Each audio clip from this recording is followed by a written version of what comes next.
Welcome to the Human Nature Channel. I'm your host, Alex Damsul, and what am I doing here? Well, what I'm doing here today is introducing a new series of videos exclusively for Twitter called 512 Megabytes with Alex, or 2 minutes and 20 seconds, whichever comes first. These videos will eventually show up on my YouTube channel, the Human Nature Channel, but you get to see them here first. I want to talk about the term conspiracy theory. Since the 2016 presidential election, you hear the term on TV news shows all the time. Today, if you're considered a conspiracy theorist, they practically accuse you of showering with Vladimir Putin. But it didn't always used to be that way. Once upon a time, being a conspiracy theorist was considered a lifestyle choice. They humored us. You remember that Mel Gibson movie, Conspiracy Theory, which dips into MK Ultra? Jerry, Mel's character, even jokes about Oliver Stone, Mr. Conspiracy Theory himself, with his movie about the JFK assassination appropriately titled JFK. My evidence that being a conspiracy theorist at one time was no big deal is the message boards on AOL. Message boards were discontinued by AOL in 2009, but in 2002 there were message boards on every subject you could imagine. News, sports, pets, cooking, gardening. Even a message boards for Star Wars fans. A lot of different interests were covered. In 2003, somebody sent me an email inviting me over to the AOL conspiracy message board. I'm somebody who's been reading books on the JFK assassination since I was 11 years old. I said to myself, I'm home. Here's the punchline. The people on the conspiracy theory message board never talked about conspiracy theories ever. All the stuff that could have been brought up. The possible assassination of General George S. Patton. The JFK assassination. The MLK assassination. The RFK assassination. It's not like we didn't have topics to pick from. Not even 9/11 is a false flag event. It was just pro-George W. Bush people versus anti-George W. Bush people. That was it. For years. The lore of conspiracy theory world is vast, touching on many subjects. But these people just wanted to argue about W and Iraq. Huh? Hey, welcome to the Human Nature Channel. I'm your host, Alex Damsul, and what am I doing here? Well, what I'm doing here is another 2 minutes and 20 seconds with Alex on Twitter. Part 2 of my reminiscence about time spent on the AOL conspiracy theory message board. Now, like I said in my previous video, the conspiracy theory message board on AOL was a place where never once did anybody ever talk about any conspiracy theory or even use the phrase.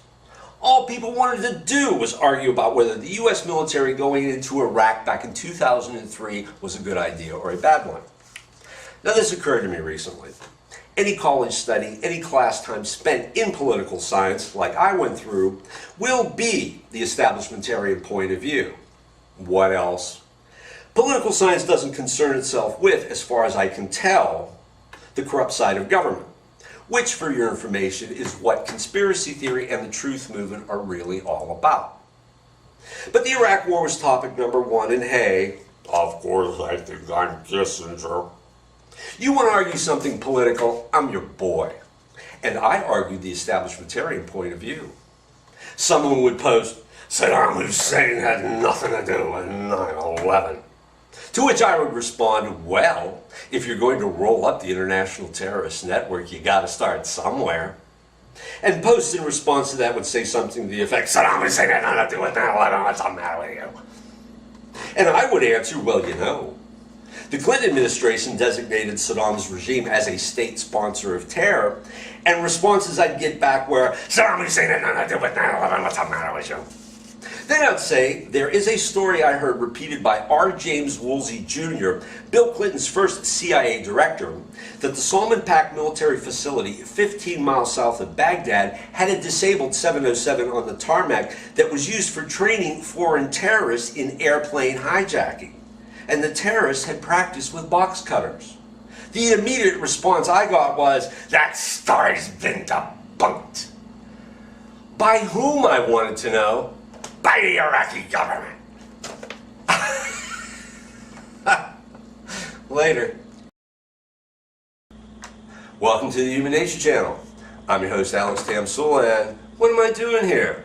Well, what I'm doing here is another 2 minutes and 20 seconds with Alex, the third part of my reminiscence about time spent on the AOL conspiracy theory message board. When When it comes to content creators nowadays, specifically people who do political commentary on YouTube and Twitter, probably the number one concern in the back of everybody's mind is getting deplatformed. It is such a new issue, my spell check doesn't even recognize the word without putting a red line under it, and I should tell you something. This is quite new, because for as long as I can remember, I was taught that one of the foundations of our constitutional republic is freedom of speech. I'd like somebody to explain how we square that with Alex Jones getting kicked off of YouTube and Twitter, Roger Stone getting kicked off of Twitter, even the actor James Woods having his Twitter account deactivated.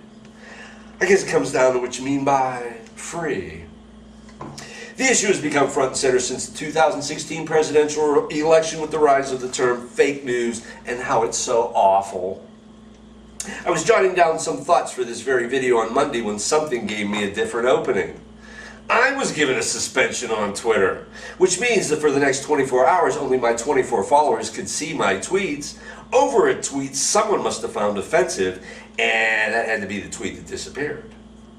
October 1st, the one-year anniversary of the Las Vegas shooting, I posted a video of ZZ Top doing Viva Las Vegas, the old Elvis tune, and I said, "Hey ISIS, eat this." Don't forget, ISIS took credit for the Vegas shooting, so I was well within my rights calling them out. Whether ISIS was behind it, whether Stephen Paddock acted alone, I don't know. Personally, I think the Paddock story stinks for many reasons. One being his room looked like a gun show where buyers were expected to drop by, but that's just me. This is Twitter, where apparently there is a difference between playing Viva Las Vegas as opposed to posting the hashtag Vegas Strong. I don't know what that is. Maybe bullying ISIS is a violation of terms of service, you tell me. What does this have to do with the AOL conspiracy theory message board? I got kicked off of AOL temporarily too over stuff I said. More on that in the next video. Later.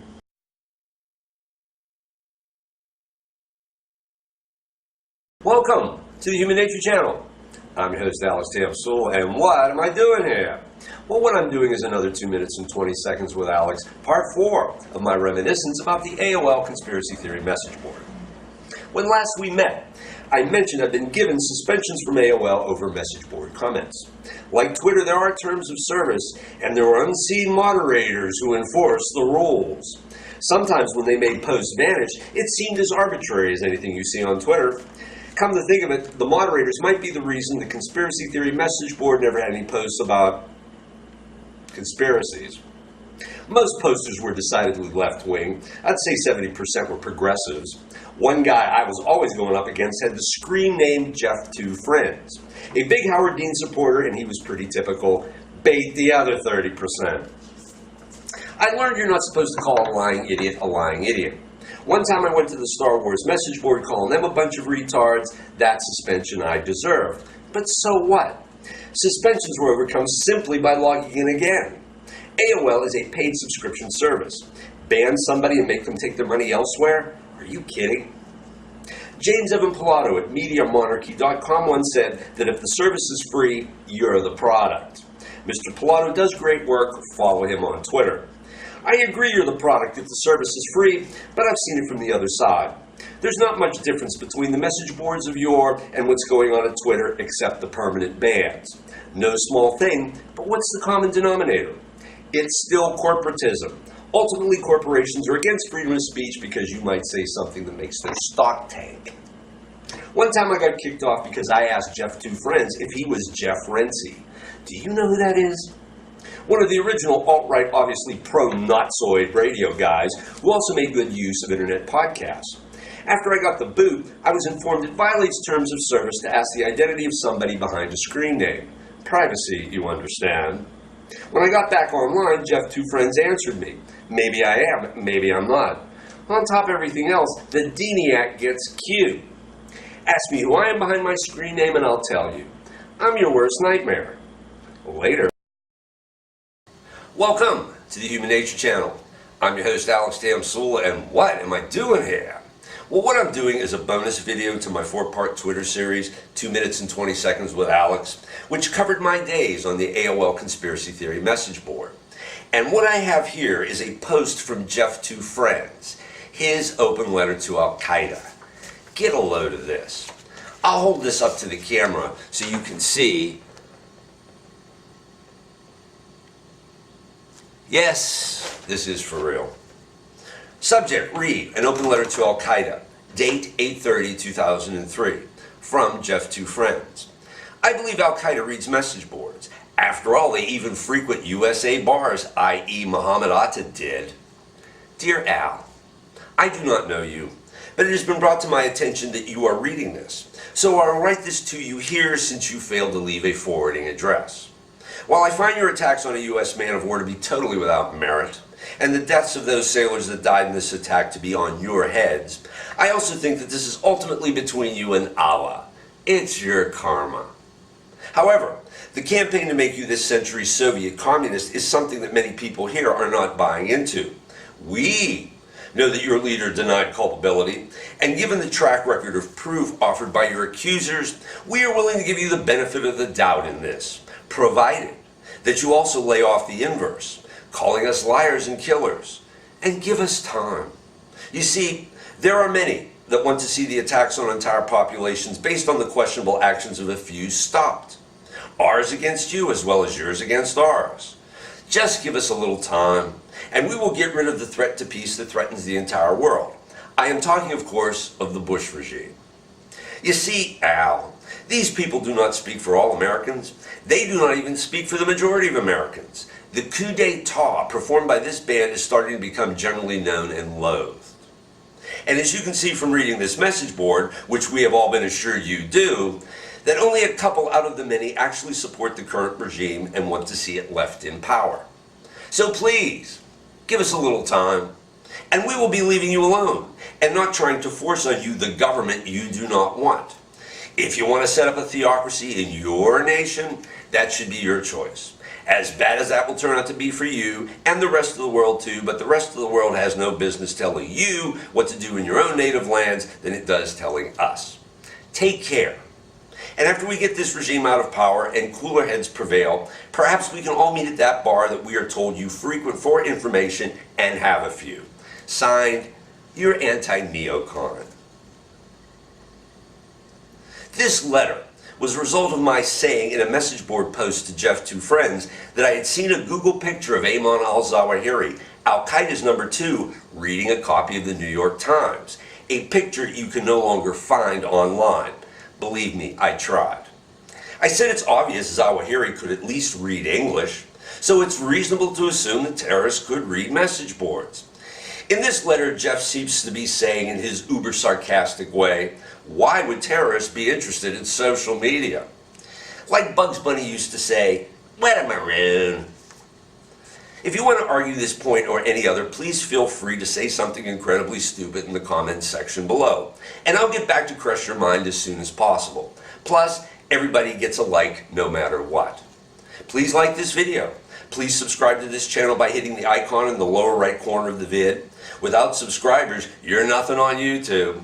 Please hit the blue bell to receive notifications of new videos. And please contribute to me at patreon.com/AlexTamsula. That's how we keep the lights on. Later.